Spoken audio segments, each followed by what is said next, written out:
السلام علیکم to every one. رمضان کی آخری گھڑیاں ہمارے ساتھ ہیں۔ اس پورے مہینے میں ہم سب نے اپنی استطاعت بھر عبادتیں کی، روزے رکھے، نوافل پڑھے، ذکر اذکار کیے، شب قدر میں لیلۃ القدر کو تلاش کیا۔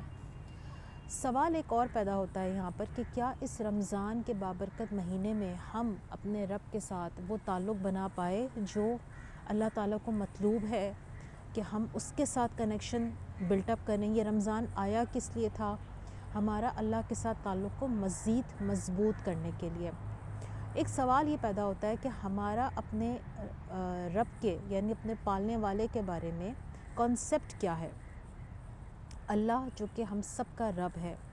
اگر آپ قرآن پاک میں اٹھا کر دیکھیں تو انبیاء کرام کے واقعات سے پتہ یہ چلتا ہے کہ انہوں نے جب بھی دعا کی، کسی مشکل میں پڑے اور دعا کی تو اللہ کو رب کہہ کے پکارا۔ جیسے حضرت موسیٰ علیہ السلام کی دعا ہے، ربی انی لما انزلت الی من خیر فقیر، یعنی اے میرے رب۔ اسی طرح حضرت آدم علیہ السلام کی بھی دعا ہے، ربنا ظلمنا انفسنا وان لم تغفر لنا۔ یعنی جتنی بھی آپ کو انبیاء کرام کی دعائیں ملیں گی انہوں نے اللہ تعالیٰ کو رب کہہ کے پکارا ہے۔ اور رب کون ہوتا ہے؟ جو پالنے والا ہے، جو آپ سے پیار کرتا ہے، جو آپ سے محبت کرتا ہے۔ اب ہوا یہ ہے کہ ہمارے ذہنوں میں جو رب کا کانسیپٹ ہے وہ یہ ہے کہ رب کوئی ایسی ہستی ہے جس سے ہم نے صرف دعا مانگنی ہوتی ہے، جو سزا دیتا ہے، جو ہم جیسے کوئی غلط کام کریں گے وہ ہمیں پکڑ لے گا۔ ہم نے اگر نماز نہیں پڑھی تو قبر میں ہمیں سزا ملے گی، وہ ہمیں سزا ہمارے اوپر متعین کر دے گا۔ یعنی رب کوئی ایسی ہستی ہے جو کوئی خدا نخواستہ نعوذ باللہ کوئی ہنٹر لے کے بیٹھا ہے، جیسی ہم کوئی غلطی کریں گے وہ ہمارا عیب پکڑ لے گا اور ہمیں پکڑ کے سزا دے گا۔ رب کے اگر ہم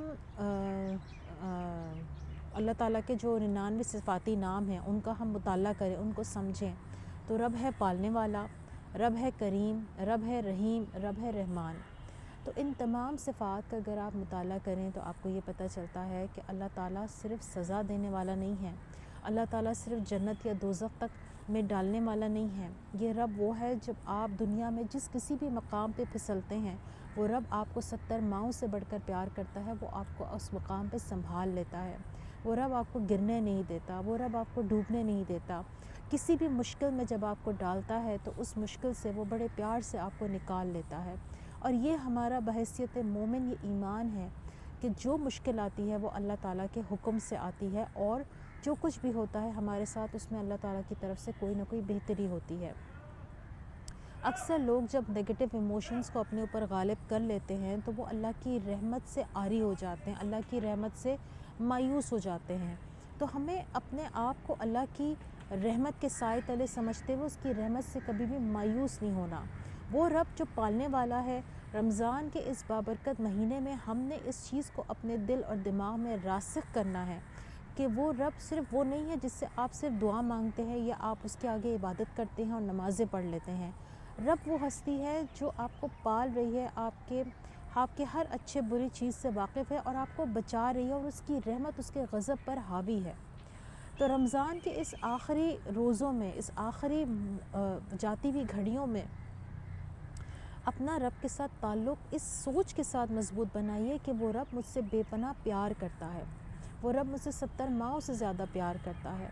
تو جب کبھی میں مایوس ہو جاؤں، جب کبھی میں اپنے آپ کو اسٹک محسوس کروں، جب کبھی منفی جذبات میرے اوپر حاوی ہو جائیں تو میں فوراً اس رب کو یاد کروں جو مجھ سے بے پناہ پیار کرتا ہے اور جو مجھے بہت پر امید دیکھنا چاہتا ہے، کیونکہ مایوسی کفر ہے۔ اللہ تعالیٰ نے بندہ مومن کو مضبوط دیکھنا چاہتا ہے، وہ بندہ مومن کے اندر مایوسی دیکھنا پسند نہیں کرتا۔ اور وہ رب وہ ہستی اگر میرے ساتھ ہے تو پھر مایوسی کیسی؟ اگر یہ یقین ہم نے اس رمضان میں اپنے اندر راسخ کر لیا تو یقین جانیے کہ ہماری بہت ساری مشکلات آسان ہو جائیں گی اور ہم اپنے رب کے حضور ہنستے مسکراتے ہوئے جائیں گے، اور جب کبھی مشکل پڑے گی تو ہم اسی رب کو پکاریں گے اور مسکراتے ہوئے پکاریں گے۔ تو اللہ تعالیٰ سے دعا کرتی ہوں اپنے لیے بھی اور آپ سب کے لیے کہ رمضان کی اس جاتی گھڑیوں میں ہمیں اللہ تعالیٰ اپنا تقرب نصیب فرمائے اور ہمیں اس کے ساتھ صحیح تعلق بنانے کی توفیق عطا فرمائے۔ تھینک یو سو مچ۔ السلام علیکم۔